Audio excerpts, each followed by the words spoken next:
Sabe, tem uma pergunta que parece simples, mas que move a humanidade há milênios. Afinal de contas, do que o universo é feito? Qual é a matéria-prima de tudo? Pois é, muito antes da física moderna, um grupo de pensadores lá na Grécia Antiga teve a audácia de fazer exatamente essa pergunta. Hoje, a gente vai mergulhar na mente dos pré-socráticos, os pioneiros que deram o pontapé inicial nessa jornada incrível da razão humana. E essa é a grande questão, não é? Tão direta, mas ao mesmo tempo de uma profundidade absurda.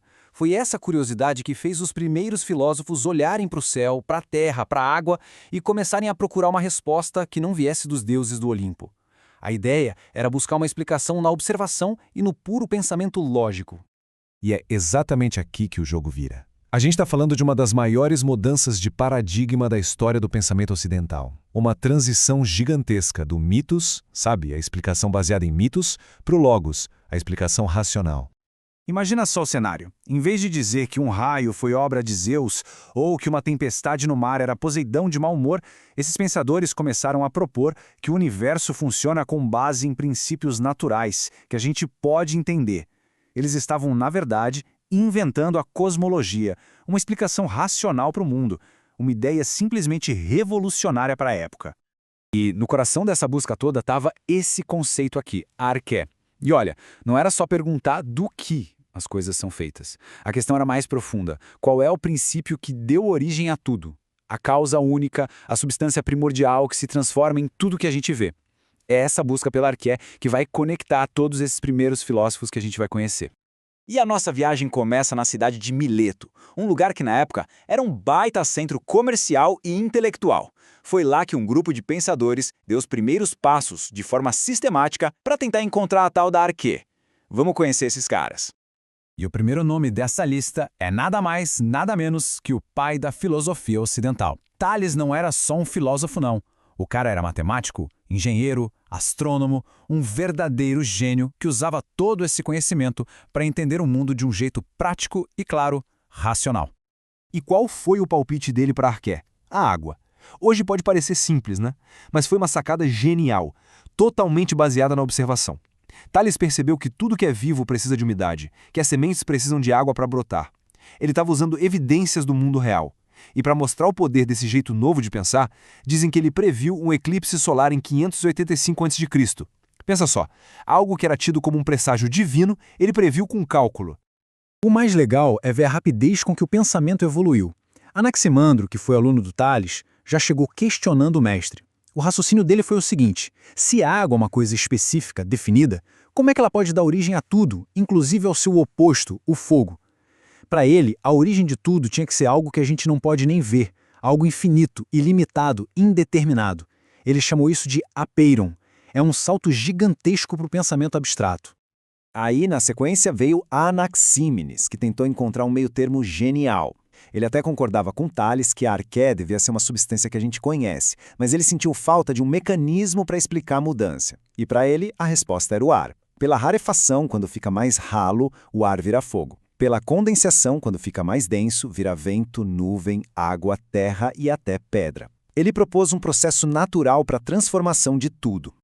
A partir de Mileto, a filosofia se espalha e o papo fica ainda mais complexo. A pergunta agora evolui. Não é mais só do que o mundo é feito, mas sim qual é a verdadeira natureza da realidade. Ela está sempre mudando ou, no fundo, ela é estável e eterna? A coisa começou a esquentar. De um lado desse debate, a gente tem Heráclito. Ele era conhecido como o Obscuro, porque escrevia de um jeito bem enigmático.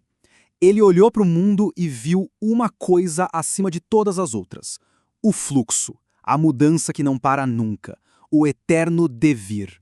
Essa é a frase mais famosa dele. Para Heráclito, a realidade é como um rio. A gente nunca consegue entrar no mesmo rio duas vezes, porque nem o rio, nem a gente somos os mesmos.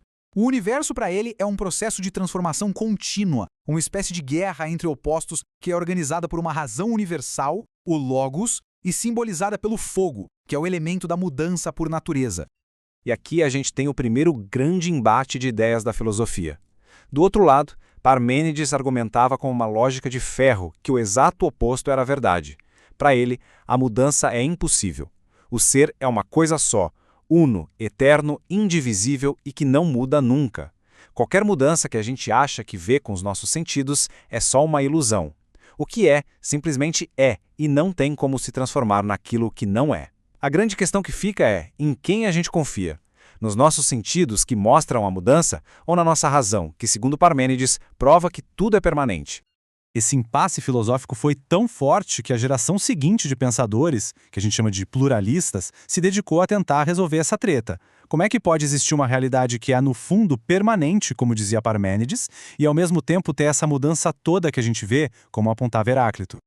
E as soluções que eles encontraram foram muito criativas. Empédocles, por exemplo, disse que não existe um princípio, mas 4 raízes eternas: terra, ar, fogo e água. A mudança que a gente vê seria só a mistura e a separação desses elementos, movidos por 2 forças cósmicas, o amor e o ódio. Já Anaxágoras foi mais longe. Ele sugeriu que tudo tem sementes de todas as outras coisas, e que uma mente cósmica, o Naos, deu uma organizada nesse caos inicial. E aí a gente chega na ideia visionária de Demócrito. Tudo é feito de partículas indivisíveis e eternas, os átomos, que se movem no vazio. A permanência está nos átomos, a mudança está nas combinações infinitas que eles fazem. Só familiar, né? É uma antecipação impressionante da teoria atômica moderna. Mas enquanto a maioria dos filósofos procurava a resposta na matéria, um pensador foi por um caminho totalmente diferente. Pitágoras olhou para o cosmos e não viu elementos ou átomos. Ele viu harmonia, proporção, matemática. Para os pitagóricos, os números não eram só símbolos, eles eram a própria essência da realidade. Eles descobriram a relação matemática que existe por trás da harmonia na música e estenderam essa ideia para todo o universo. O cosmos, para eles, era um sistema ordenado, harmonioso, que podia ser entendido pelos números. A filosofia deles também tinha um lado místico bem forte, que incluía até a crença na reencarnação. Então, depois dessa viagem toda por tantas ideias, qual é o impacto que esses pensadores deixaram? Bom, é simplesmente gigantesco. Eles não só fizeram as perguntas, eles basicamente criaram um método de se perguntar. Eles são os verdadeiros fundadores do pensamento científico no Ocidente. Ao buscarem explicações na natureza, eles deram início à cosmologia. Ao perguntarem sobre a natureza do ser, eles criaram a metafísica.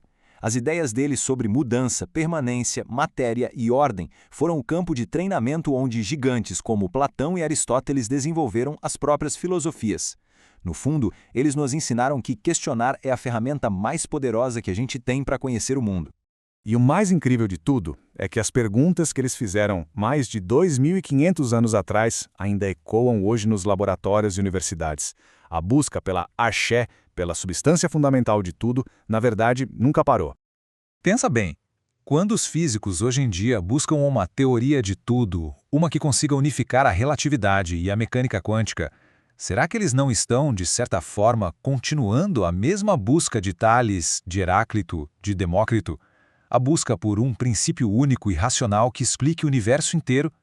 É uma ideia fascinante, que conecta o nosso mundo de hoje diretamente àqueles primeiros e corajosos exploradores da razão. El de Camero.